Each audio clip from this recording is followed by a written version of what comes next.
72 घंटे में दर्ज करने की बात कही थी, लेकिन कुछ शिकायतें मिली कि 72 घंटे में हम उसको दर्ज नहीं कर पाते हैं।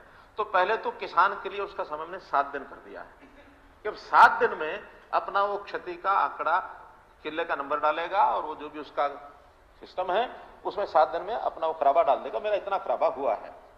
उसके बाद उसी पर पैरेलली जो पटवारी है उसका भी अलग से उसी पोर्टल पर डालने का प्रावधान है, लेकिन उसको नहीं पता है कि किसान ने क्या डाला है।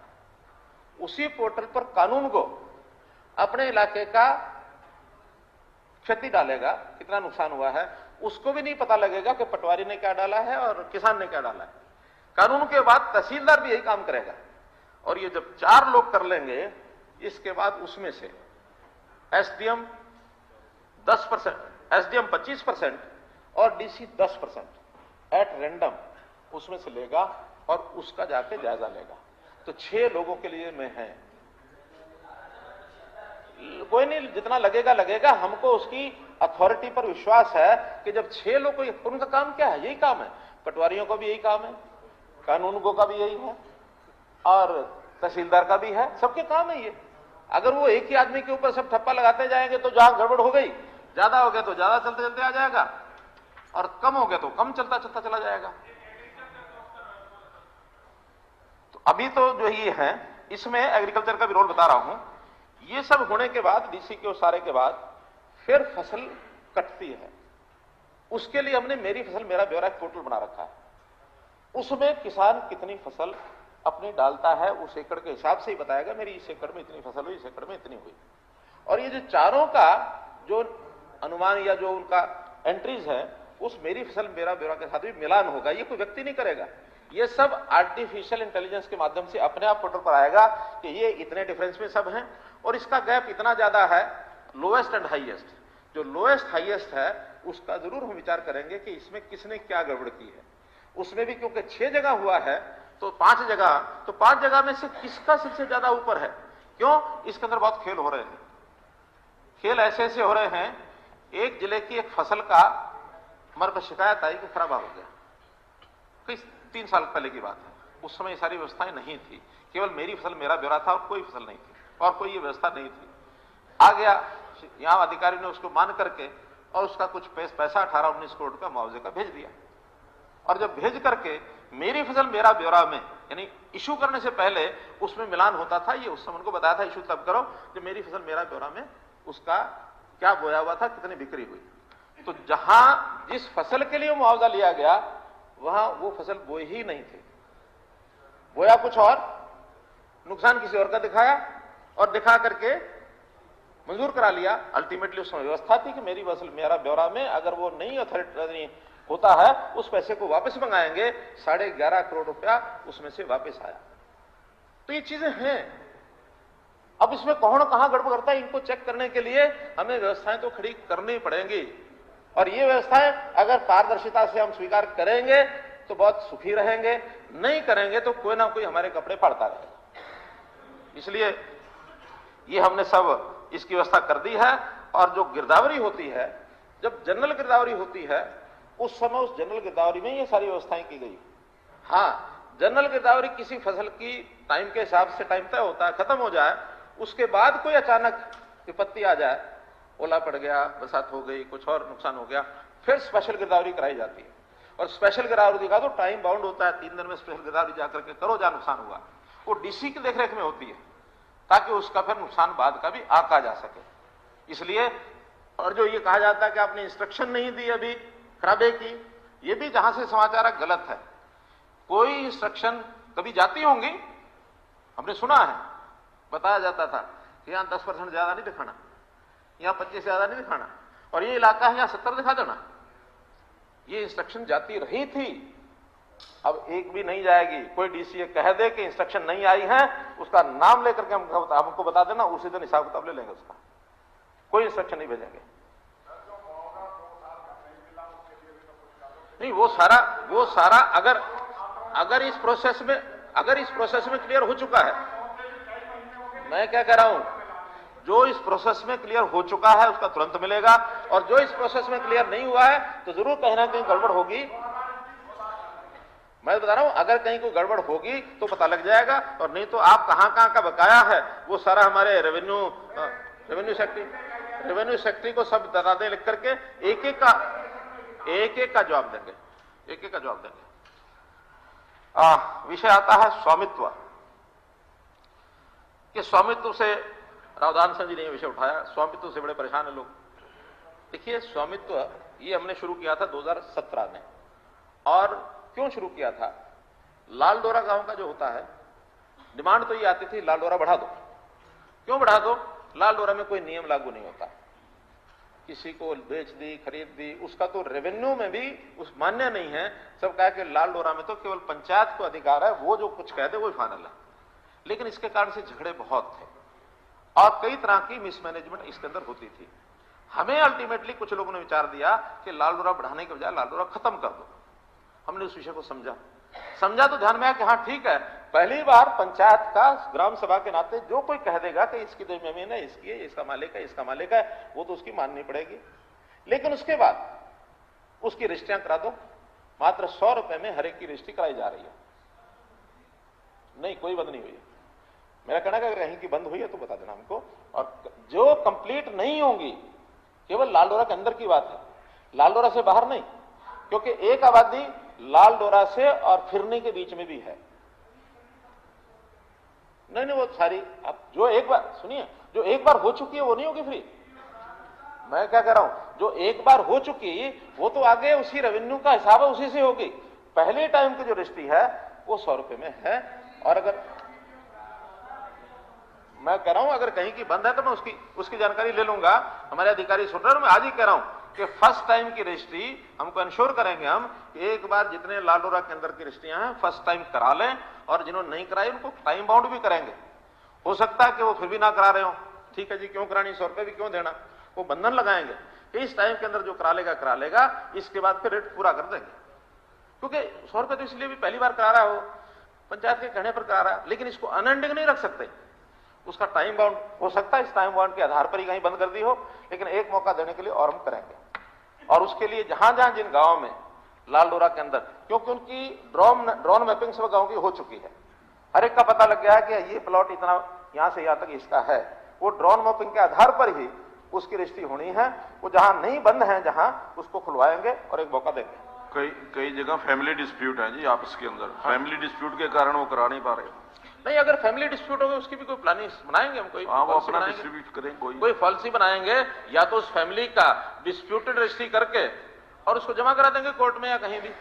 जब फैसला होगा जिसकी होगी ले जाएगा कोई।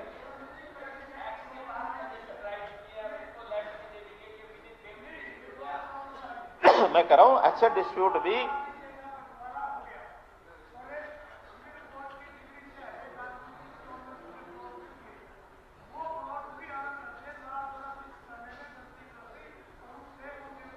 ठीक है। अगर ऐसा कोई ग्रीवेंसेस है तो उस ग्रीवेंसेस के लिए, ऐसा मैं बता रहा हूं मलिक साहब, अगर ऐसी कोई ग्रीवेंसेस होंगे तो स्पेशल इन प्रकार की ग्रीवेंसेस को हल करने के लिए हम क्या करेंगे मालूम है?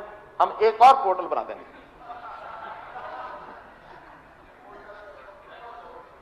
देखिए, जानकारियां तो लेनी है वहां से, अब कर देंगे। तो आगे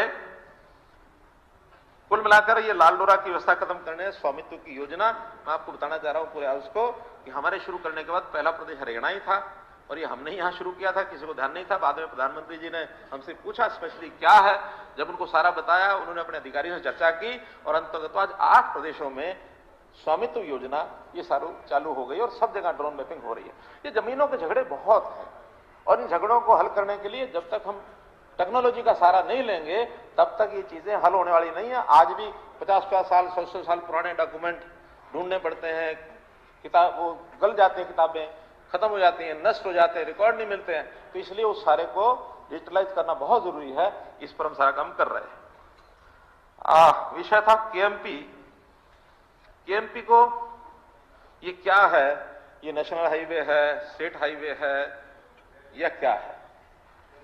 हाँ, मेरा कहना कि देखिए, ना तो ये नेशनल हाईवे है ना ये स्टेट हाईवे है, ये एक्सप्रेस वे अलग एक कैटेगरी, ये केवल हमारी यहां नहीं है, ये नेशनल हाईवे ने भी एक्सप्रेसवे बनाए हैं। और एक्सप्रेसवे का जो नियम है वो लागू नहीं होता कि सड़क के साथ साथ सारी जमीन का रेट ज्यादा होगा। इस एक्सप्रेसवे में लिमिटेड एग्जिट पॉइंट होते हैं, तो जो एग्जिट पॉइंट एंट्री पॉइंट है उसके दायरे में तो रेट बढ़ता है, लेकिन पूरी रोड पर जहां ना सड़क से उतर सकते ना सड़क पर चढ़ सकते तो वहां इसका कोई अंतर नहीं होता, वहां रेट्स वही रहते हैं। क्योंकि अब हाईवेज का, नेशनल हाईवे का, स्टेट हाईवे का वो नियम है, लेकिन एक्सप्रेसवे का नहीं है। नहीं, इस बात का नहीं है, सवाल इस बात का है वहां किसान बैठे हैं, क्यों बैठे हैं? आपने कह दिया स्टेट हाईवे नहीं है, ये एक्सप्रेसवे नहीं है, ना ये नहीं है, नेशनल हाईवे नहीं है, और आप उनको अश्योरेंस दिया भी हम स्टेट हाईवे डिक्लेयर करेंगे इसको। नहीं, किसी ने इन द सेंस जो कंपनसेशन है वो स्टेट हाईवे में 1.5 गुना देना पड़ता है, नेशनल हाईवे में 2 गुना देना पड़ता है कलेक्टर रेट से, ठीक है। लेकिन जब रजिस्ट्री कराने जाते उस एरिया की तो रजिस्ट्रार जो है वो 2 गुना कलेक्टर रेट से 2 गुनी फीस ले रहा है। लेते वक्त तो डबल ले रहे हैं, देते वक्त दे नहीं रहे। डबल क्या नहीं दे रहे? कलेक्टर रेट पे होती है रजिस्ट्री, और लेते हुए क्या ले रहे हैं? लेते हुए क्या ले रहे हैं हम? डबल ले रहे हैं। क्या चीज का फीस? नहीं, कोई फीस नहीं। मैं कह रहा हूं, मैं आपको सबूत दूंगा। मैं कहता हूं जो 7% मैं आपको सबूत दूंगा इस बात का, ठीक है, तहसीलदार का सबूत दूंगा। हाँ, तो उनको यही तो तकलीफ है ना, हम डबल दे रहे हैं मैं रजिस्ट्री तो के, कह रहा हूं कि हमारे को डबल मिल नहीं रहा। देखिए, जहां तो कलेक्ट्रेट बढ़ गया है, जहां कलेक्ट्रेट बढ़ गया है वहां तो जो कलेक्ट्रेट है उसी के हिसाब से स्टैंप ड्यूटी बढ़ती है। अगर मानो कोई मन में ही बैठे हो कि आज से 10 साल पहले या 5 साल पहले मेरा कलेक्ट्रेट 20 लाख था, आज वहां 40 लाख। नहीं, ये नहीं है सवाल। सवाल ये मैं कह रहा हूँ, जो भी कलेक्ट्रेट है अगर वो नेशनल हाईवे के साथ है तो आपकी एक्वायर होती है उस एरिया में, तो लैंड एक्विजिशन एक्ट में उसको कलेक्टरेट से डबल दिया जाता है। नहीं, वो तो जो नेशनल हाईवे और स्टेट हाईवे है, नेशनल हाईवे और स्टेट हाईवे उसकी बात है। 1.5 गुना। मैं तो कह रहा हूं वो तो सब जगह ही है। एक्सप्रेसवे की तो मैं कह रहा हूँ, उस पे जो रजिस्ट्री कर रहे हैं, मान लो कोई बेच रहा है जमीन, मैं बेच रहा हूँ और आप ले रहे हो, तो उस पे कलेक्ट्रेट से डबल जो है रजिस्ट्री का। आप कोई शिकायत किसी से करा दो, दे दूंगा। अगर दे दिया तो फिर सबको दोगे ना आप? जब शिकायत होगी तो क्या बात है? देखिए, आप जिम्मेवारी के हिसाब से बात करेंगे। आपको सबूत आप सबूत दोगे तो मैं जिसको यही तो तकलीफ है, जब भी तो बैठे इनके हल्के के हैं, बेरी हल्के के। अगर कोई गलती की, बेरी हल्के में कहा आ गया? बेरी हल्का कहाँ एक्सप्रेसवे आ गया? एक्सप्रेसवे तो केएमपी के साथ की बात हो रही है, बेरी हल्का नहीं है वहां कहीं भी। कहां? अच्छा, बेरी हल्के के भी दामोदा की जमीन, दुलेड़ा है, दामोदा है, खरगोदा, ये जो आप बना रहे हो रेलवे के लिए, उसको एक्वायर करो, ऑर्बिटल रेलवे, हाँ, उसके लिए बात करो, उसके लिए जो एक्वायर कर रहे हैं, नियम ये है, एक्वायर कर रहे हैं, नियम ये है, वो कलेक्टर रेट दे रहे हैं उनको। अच्छा, कलेक्टर रेट दे रहे हैं। मैं बता रहा हूं भाई, आप बैठे तो सही, मैं बता रहा हूं। देखिए, जिस तरीके से, जिस प्रोपोर्शन के हिसाब से कलेक्ट्रेट बढ़ा करके, मेरी बात सुनिए, कलेक्ट्रेट बढ़ा करके मुआवजा दिया जाता है, तो जिस रेशो से कलेक्ट्रेट बढ़ा करके मुआवजा देते हैं उसी रेट से, उसी रेशो से उसका स्टैंप ड्यूटी लगेगी। अगर कहीं कलेक्ट्रेट बढ़ा करके मुआवजा देने का प्रावधान नहीं है तो वहां स्टैंप ड्यूटी नहीं होगी। फिर भी इसमें अगर कोई और शिकायत होगी तो मैं उसकी इंक्वायरी करा दूंगा। ठीक, मैं इंक्वायरी करा दूंगा, बैठिए। लेकिन एक बात इसमें है, अब चूंकि वो सारा घोषित हो चुका है, और एक जानकारी और, अरे हो चुका, सुनिए, क्योंकि ये रेलवे एक्ट के अंतर्गत ये जमीन एक्वायर की गई है, ये हमारा जो रेगुलर जो एक्ट है उसके अंतर्गत नहीं है। रेलवे एक्ट में ये रेलवे का क्योंकि काम है, ऑर्बिटल रेल कॉरिडोर, हमारा उसमें शेयर जरूर है, लेकिन रेलवे एक्ट में ही जमीन की गई एक्वायर। अब उसके अंदर कुछ लोगों से हमने बात सुनी है, आए थे, मिलके गए हैं, मेरे पास भी रमेश दलाल कुछ लोगों को लेकर के आए थे, तो मैंने भी उनकी बात सुनी, प्रिंसिपल सेक्रेटरी हमारे, उन्होंने भी सुनी है। अंततः तो हमने सुझाव दिया है कि अगर कहीं मान लो बढ़ाने की गुंजाइश है, क्योंकि कई बार कलेक्ट्रेट ही नहीं बढ़ाए गए हैं, बहुत पुराने हैं, अगर नहीं बढ़ा पाए हैं और उसका जेन्युइन लगता है कि हाँ मार्केट रेट ज्यादा है, तो उसका एक रास्ता है और वो कानून सम्मत है। वो रास्ता ये है, वो आर्बिट्रेशन में जाएंगे। आर्बिट्रेशन में एक पक्ष सरकार का भी होता है, तो सरकार की ओर से हम कहेंगे हाँ इसका रेट ज्यादा है और इसमें आर्बिट्रेशन के हिसाब से इसका रेट जो है बढ़ा दिया जाए, ये काम हम करेंगे। लेकिन सरकार उसको बढ़ा नहीं पाएगी, वो कानूनी नियम है, उसका नियम के अनुसार आर्बिट्रेशन में बढ़ सकता है, वो उसकी मदद हम करेंगे। नहीं, फिर वो तो एक ही बात है, आर्बिट्रेशन में जाए या कोर्ट में जाए, हमारे अधिकार में वो बात नहीं है। नहीं नहीं, वो तो जब दोनों राजी हो जाएंगे तो फिर कोई लॉन्ग टाइम नहीं। मैं बता रहा हूं, उसका एक नियम है, उस नियम के हिसाब से चलेंगे। चलिए आगे है शिक्षा का मामला। शिक्षा में टैब वापस लेने की बात, ये बात ठीक है कि एक अधिकारी ने और वो टैब वापस लेने का एक सर्कुलर निकाला था। हमें जब पता लगा तुरंत हमने कहा उसको वापस ले लिया, और वापस ले लिया। उसने भी गलतफहमी पूछताछ की, तो क्यों? तो उन्होंने कहा कि एक जगह ये लिखा है कि इसकी जो प्रॉपर्टी है ये स्कूलों की प्रॉपर्टी है। ये बात ठीक है कि वो प्रॉपर्टी स्कूलों की है, और बच्चा जब तक स्कूल में पढ़ता है उस समय तक उसका उपयोग करेगा। स्कूल लिविंग सर्टिफिकेट के समय उसको वापस जमा कराना होगा। तो हमने उससे कहा है कि इतना जल्दी लेने की क्या जरूरत है आपको, उसको एग्जाम देना है। एग्जाम दे करके बाद में उसी स्कूल में अगर वो पढ़ने वाला है तो उसको एसएलसी लेनी ही नहीं है, बाद में यूज करेगा। हाँ, यदि वो स्कूल 10वीं का है, 10वीं के बाद परीक्षा हो जाए, रिजल्ट आ जाए, तब उससे वापस मांग लो, उसका डॉक्यूमेंट उसके बाद दो, क्योंकि ये 4 साल में रोटेशन में उन्हीं स्कूलों में वो काम आने हैं। तो इसलिए मैंने क्लियरली किया कि जो गलती हुई उसको वापस कर दिया, और वो अब वहीं रहेंगे। उनको एसएलसी लेने से पहले कोई भी वापसी नहीं होगी। उसके सॉफ्टवेयर की दिक्कत जरूर है, क्योंकि सॉफ्टवेयर पैल्स सॉफ्टवेयर है, और क्योंकि नई विधा है, उसमें जो कंपनियां हैं धीरे-धीरे नई आ रही हैं, तो बहुत कम कंपनियां थी। पैल का जो उससे पहला टेंडर हमने किया तो 10 सब्जेक्ट्स का किया था। उस 10 सब्जेक्ट्स के टेंडर में एक लेने वाली जो पार्टी आई थी, उसने 140 करोड़ रुपया कोट किया। जब हमारे एक्सपर्ट्स ने देखा कि ये तो बहुत ज्यादा नहीं होना चाहिए, दोबारा टेंडर किया, तो उस दोबारा टेंडर में सिर्फ वो चीज 7 करोड़ रुपए में मिली। तो डिले होता है, लेकिन आज भी 10 सब्जेक्ट और हैं जो अभी टेंडर होकर के भी उस पैल का सॉफ्टवेयर हमको लेना है। जितना जल्दी होगा, नई विधाएं होती हैं, इसमें टाइम लगता है, इसमें हमारे हाथ में ज्यादा चीज नहीं है, लेकिन हम इसके लिए तैयार हैं। अगले 10 सब्जेक्ट का भी टेंडर करेंगे और जल्दी ले लेंगे। एक था सीईटी।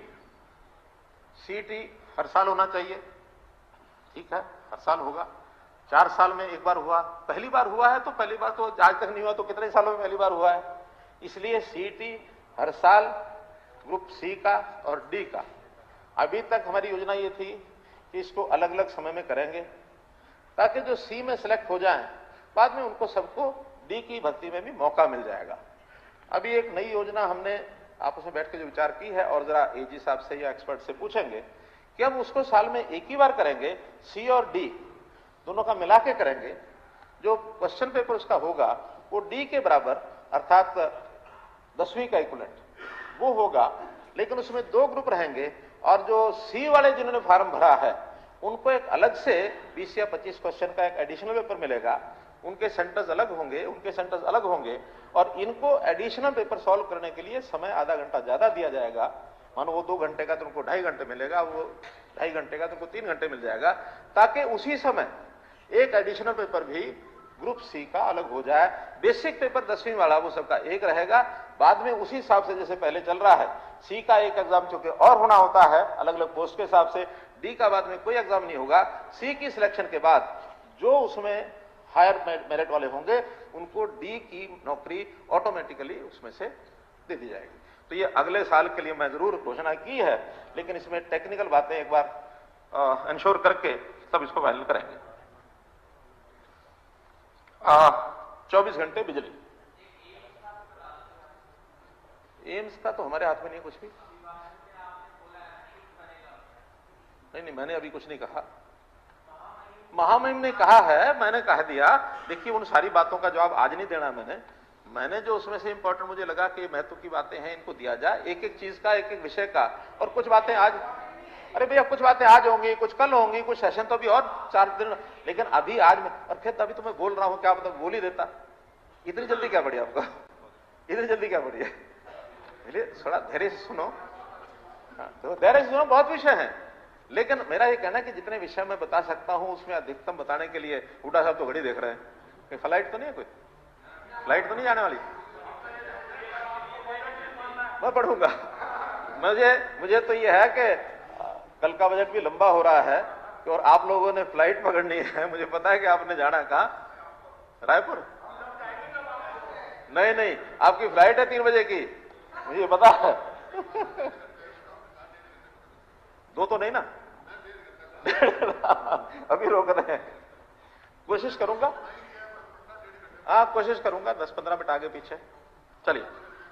चलिए अब इसमें 24 घंटे बिजली वाली जो बात है, मैं बड़े गर्व से इस बात की घोषणा मैं कर रहा हूं कि मेरा गांव जगमग गांव के अंतर्गत या बहुत बुरी हालत थी, रिकवरी नहीं होती थी, लाइन लॉसेस बहुत थे, हमने बहुत आग्रह पूर्वक से शुरू किया, उसके बड़े हमें ताने भी सहने पड़े, लेकिन हमको उसका लाभ हुआ है। पूरे प्रदेश में आज जो गांव है, पंचायत नहीं गांव, 7,255 गांव हैं, जिसमें से 5,694 गांव में नहीं कोई स्कीम नहीं, आपकी कभी कोई स्कीम नहीं रही कि जो आपने कभी 24 घंटे के लिए किया हो।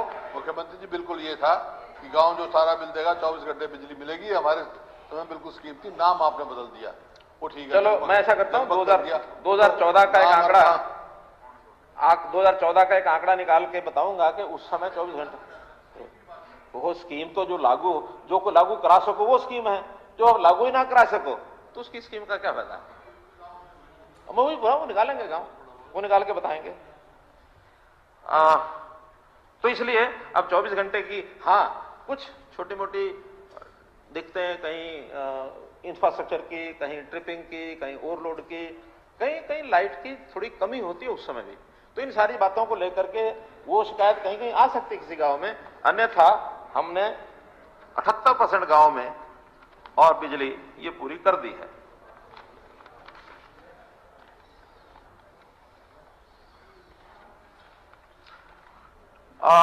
एक विषय अभी आज, वैसे तो विषय समाप्ति होना चाहिए, दलाल साहब ने ठीक अपना सारा जवाब दिया, उसमें जो कॉलिंग अटेंशन था 4th मंजिल वाला, तो उसमें जैसे घोषणा की है कि एक उसकी हमने कमेटी बना दी है, बहुत जल्दी उसका ले लिया जाएगा, एक उनको कहेंगे कि बहुत जल्दी उसका, क्योंकि लोगों से बात करनी पड़ेगी, वो जो एसोसिएशंस हैं, जो वहाँ के रेजिडेंट वेलफेयर एसोसिएशंस हैं, क्योंकि बहुत लंबे से ये डिमांड के आधारित पर कभी खुलता है, कभी बंद होता है, कभी, और ये भी हो सकता है कि इसको किसी एरिया में बंद किया जाए, किसी एरिया में चालू किया जाए। इस कमेटी के सिफारिशों के बाद उसका निर्णय करेंगे। लेकिन एक बात आपको तो जल्दी करना है, तो जल्दी करने के लिए विश्वास दिलाने में भी हमें थोड़ा कठिनाई आ रही थी। आपने कहा कि इसमें तब तक इसको एबियंस में ले आओ, बत्रा जी ने कहा, तो मुझे भी लगता है कि हम आज ये घोषणा करते हैं, इसके बाद नया कोई नक्शा या नई एप्लीकेशन को एंटरटेन नहीं किया जाएगा जब तक इसका हम कोई फैसला नहीं कर लेते। ठीक है, इस तरह की समिति ये फैसला लेने से पहले हो जाती तो और अच्छा होता। चलो, अरे भाई ये फैसला तो अब सरकार ने लेना है, सरकार ने ले लिया कि एबियंस में है, अभी कोई बंद थोड़ी कर दिया। एबियंस का मतलब होता है जब तक कमेटी की रिपोर्ट नहीं आती तब तक नहीं करेंगे। कमेटी की रिपोर्ट आएगी, हो सकता है किस जगह करना पड़े, किस जगह ना करना पड़े, हो सकता है सारा बंद करना पड़े, या हो सकता है सारा चालू रखना पड़े। नो कमिटमेंट, जो सिफारिश आएगी फिर भी डिपार्टमेंट सोचेंगे बैठ करके उसका। देखिए बहुत बड़ा एक विषय है, ये छोटा विषय नहीं है। कुछ लोग आज इसकी फेवर में हैं, कुछ लोग इसके विरोध में हैं, तो इसका कोई ना कोई ऐसा जो जनहित का फैसला होगा वही कराएंगे। इसको थोड़ा टाइम बाउंड कर दें तो ज्यादा अच्छा। नहीं, टाइम बाउंड तो हो ही गया कि अब जब तक नहीं फैसला होता, कई साल तक जैसे मैं कहता हूं तब तो सारे बंद हो गए ना। ठीक है, आपके लिए तो ठीक, आपके लिए तो वो हो ही गया कि भी ठीक, जब तक फैसला नहीं होता तब तक बंद है। ठीक है बस, तो हम तो चाहेंगे कि ये बहुत जल्दी जल्दी हो, ठीक, तो कमेटी हम ऐसी बनाएंगे जो जल्दी से इस पर काम करे। ठीक। हाँ जी, इसका चुनाव से क्या संबंध है? कोई संबंध नहीं। नहीं, इसका चुनाव से संबंध ही नहीं है। टाइम बाउंड तो हो गया, टाइम बाउंड हो गया कि जब तक वो कोई नया फैसला नहीं होता तब तक ये बंद रहेगा, तो ये तो हो ही गया, ये तो फैसला हो ही गया। अब इसमें हम हो सकता है कि 15 दिन बाद हो जाए, हो सकता है इसमें 5 साल लगा दें हम। आपको क्या दिक्कत है?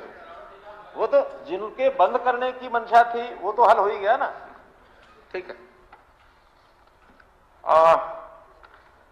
अब मैं अपने उस विषय पर आता हूं जिसका मुझे जुनून है, जिसका मुझे जुनून है। जुनून यह है कि भ्रष्टाचार को खत्म करेंगे, क्योंकि मैं इन चीजों से बहुत मेरे पास सुझाव आते हैं, कभी मैं घबराया नहीं, डरा नहीं कि इसको खत्म करना ही करना है भ्रष्टाचार को। और भ्रष्टाचार खत्म करने का सबसे बढ़िया तरीका यही है कि जितना ह्यूमन इंटरफेस कम किया जाए, मानवीय हस्तक्षेप कम किया जाए, जितनी डिस्क्रिशनरी पावर्स कम की जाए, उतना भ्रष्टाचार रुकेगा। मैं वही कह रहा हूं। तो हम जो पोर्टल चला रहे हैं, उस पोर्टल में ई गवर्नेंस और ऑनलाइन सिस्टम, इसको हमने महत्व दिया, शुरू से दे रहे हैं। आज उसका रिजल्ट निकल रहा है। मैं एकदम ये नहीं कह रहा कि वो क्लाइमेक्स पर पहुंच गया, लेकिन रिजल्ट इतने अच्छे निकल रहे हैं कि हमें उसका उत्साह मिल रहा है और बहुत चीजों का लाभ हो रहा है। मैं एक उदाहरण देता हूं। डीबीटी, डायरेक्ट बेनिफिट ट्रांसफर, जितने बेनिफिशरीज हैं अब सब उनके घर में, यानी उनके खाते में पैसा जाता है। चाहे वो बेटियों का कोई अनुदान हो, चाहे वो किसान का पैसा उसकी प्रोक्योरमेंट का हो, चाहे किसी का वजीफा हो, चाहे ओल्ड एज पेंशन हो, ये सारी चीजें अब किसी के हाथ में नहीं जाती, सीधे उसके खाते में जाती हैं। अब उसके खाते में से कोई निकाल करके वो किसी को बांट दे तो उसमें हमारा कोई बस नहीं, वो कुछ भी करे, वो उसका मालिक है। लेकिन अब सीधा जाता है। और मुझे खुशी इस बात की कि पिछले 3 साल से जब से डीबीटी हमने करना शुरू किया है, घोस्ट बेनिफिशरीज लाखों कम हुए हैं। 1150 करोड़ रुपया उसकी बचत हुई है, 1150 करोड़ रुपया, ये डायरेक्ट बेनिफिट स्कीम के कारण से। क्योंकि बीच में फर्जी चीजें थी जिसका कोई पता नहीं लगता था, यहां से पैसा निकल गया, वापस आना नहीं आना भगवान जाने। लेकिन अब बैंक में है, अगर वो आगे डिस्ट्रीब्यूट नहीं हुआ है वो वापस आएगा। जैसे मैंने एक पहले उदाहरण बताया, 11.5 करोड़ वापस आया, तो डिस्ट्रीब्यूशन होगा तो उस खाते में जाएगा, और डिस्ट्रीब्यूशन नहीं हुआ, रुक गया, कोई उसकी आइडेंटिफिकेशन नहीं हुई तो वापस आएगा। इसलिए हमारे लिए तो एक चौकीदारे का काम ये सब कर रहे हैं। और इसके नाते से हमने जितने भी पोर्टल जो बनाए हैं, 100 से अधिक ऐप और पोर्टल बनाए हैं। ये पोर्टल का कमाल है कि गरीब की बेटी की शादी का शगुन, बुजुर्ग की पेंशन, विधवा की पेंशन, विद्यार्थियों की छात्रवृत्ति एक क्लिक से सीधे उनके खाते में जाता है। जो कट रही है वही पोर्टल के कारण से कट रही है। और क्यों कट रही है, कल इसका मैंने जवाब दे दिया है। जो इनकम टैक्स पे कर रहा है, जिसकी सैलरी, जो गवर्नमेंट एम्प्लॉय हो गया, जो पेंशनधारी है, और 11 सालों से हम उस पर कोई कर नहीं रहे। मैं कहता हूं जो चीजें कल भी मैंने बताया, जो कमियां उसको हम दूर करेंगे, लेकिन पोर्टल बंद करेंगे, ये आप लोग सपने लेना बंद कर दो, ये बंद कर दें। हां, इस चीज में आप लोगों को मैं तो कह रहा हूं, इसमें जरूर आपको जो परिणाम निकलेंगे, उसमें जैसे हमने इतने सारे विषय और कर दिए हैं, जिसका आज सिस्टम बदलने के बाद कितना उसका, पहले तो हर सिस्टम के बारे में आपने कहा ये गलत है। पढ़े लिखे पंचायत हमने बनाई, आपने कहा गलत है। सुप्रीम कोर्ट ने मोहर लगाई। मैं कहता हूं मेरे हाथ में नहीं है। मुख्यमंत्री जी, सदन का समय आधा घंटा और बढ़ाओ। चुप कराओ, ये समय तो बढ़ाना पड़ेगा जी, आधा घंटा बढ़ा, बीच में खत्म हो जाएगा तो खत्म कर देंगे। कंक्लूड करता हूं। तो मैं तो ये कह रहा हूं कि पोर्टल का कमाल है कि किसानों की अपनी जमीन की फर्द एक क्लिक से उनको फर्द मिल जाती है। अब पटवारियों के चक्कर नहीं काटने पड़ते हैं। ये फर्द का कमाल है। फर्द का ही कमाल है कि एक राष्ट्र एक राशन कार्ड, कि कोई व्यक्ति कहीं का भी देश में कहीं भी राशन लेना चाहे तो वो ले सकता है। कालका का यानी केरल का आदमी हरियाणा में ले सकता है, हरियाणा का आदमी आसाम में ले सकता है, कहीं का आदमी कहीं। ये सब पोर्टल का कमाल है। तो इसलिए इस ऑनलाइन के माध्यम से हमने जितने भी काम किए हैं, इनको सबको करने के बाद हमने गरीबों को उनके खातों के साथ खजाना जोड़ दिया है। अब खजाना है या गरीब का खाता है, बीच में कोई नहीं है। और ये जो बिचौलिए, जो बीच में सफेद कपड़ी है, धौड़ कपड़ी है, मैं तो कह रहा हूं ये जो बेरोजगार जो हुए हैं, जिसका आप डंका बजाते रहते हो, वो बेरोजगार इनके सरचर बोल रही है। इसलिए ये जो जनून है, इस जनून का नतीजा जरूर निकलेगा। इसी शाह समुद्र से नूर निकलेगा, ऐसा मेरा दावा है। विषय तो मित्रों बहुत हैं, लेकिन फिर भी अब आपका बार बार ये कहना है, तो मैं इसको अपनी इस अपनी बात के साथ समाप्त करता हूं कि हम लोग जमाने के हिसाब से चलें। आज के जमाने में शुभ चिंतक ऐसे होते जा रहे हैं, जो आपका शुभ होता है देख चिंतित होते जा रहे हैं। इसलिए आप चिंतित ना हो, शुभ रहो, शुभ चिंतक बनो। आपका बहुत बहुत धन्यवाद। और मैं अंत में राज्यपाल महोदय के इस अभिभाषण के ऊपर अपने चर्चा का जो हुई उसका उत्तर देते हुए मैं स्पीकर साहब के माध्यम से सदन को निवेदन करता हूं कि इस प्रस्ताव को, जो धन्यवाद प्रस्ताव है राज्यपाल महोदय के भाषण के ऊपर, इसको सर्वसम्मति से पारित कराए। बहुत बहुत धन्यवाद।